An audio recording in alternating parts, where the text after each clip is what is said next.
nabanggit ang pangalan ng lugar ng Alabang. Sa isip ng ilan sa atin ay madalas na sinusunod nito ng mga imahe ng kayamanan, ng kasaganahan. Marahil nasabi mo ito kung hindi ka pa nakakarating sa lugar o marahil hindi mo pa nakikita ang isa pang mukha ng lugar na ito.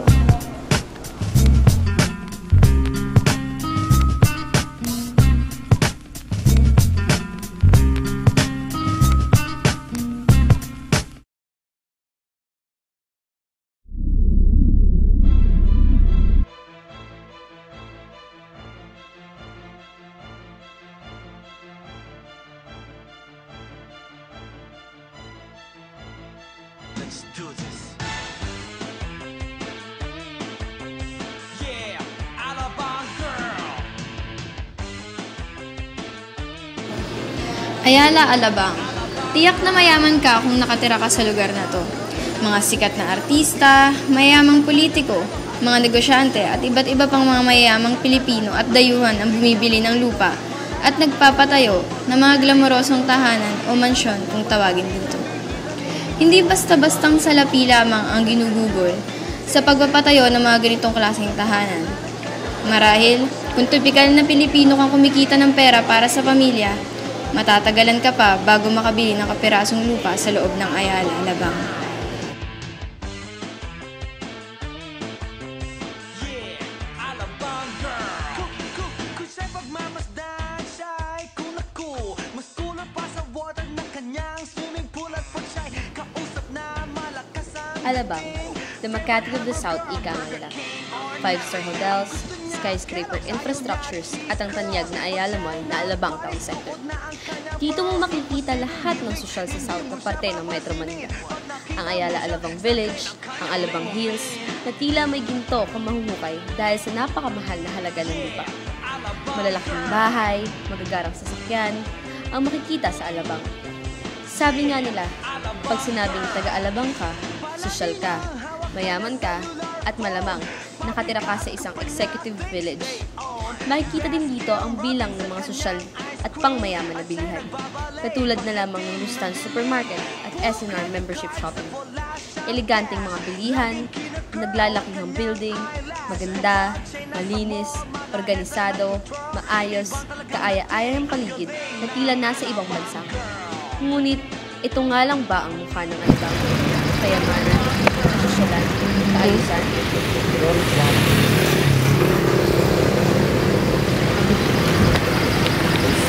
Alabang girl.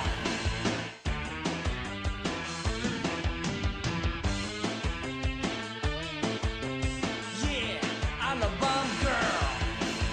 Tinanong namin ang ilan sa ating mga kababayan kung anong impresyon nila sa mga taong nakatira sa Alabang.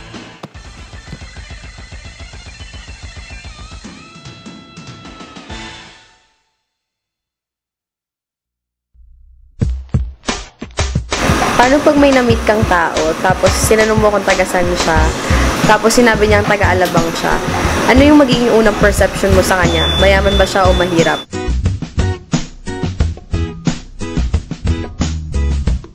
Mayaman. Mayaman? Tsaka traffic.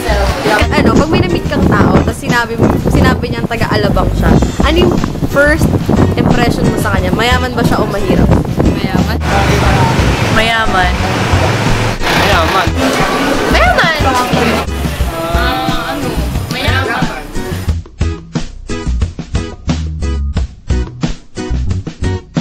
Bakit? Hindi ko alam. Alabang eh. Kasi, malapit ka sa Alabang eh, Ayala Alabang, ibig sabihin, malapit ka sa lugar. Di ba si, yung Ayala Alabang, di ko wala Alabang.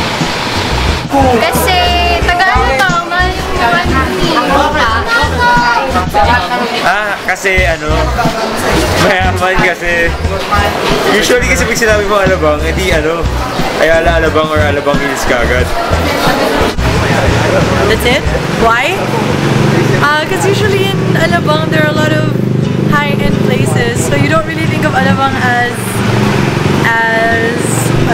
poor or urban urbanized area. Alabang. Pero hindi naman sa isang conforme sa Alabang.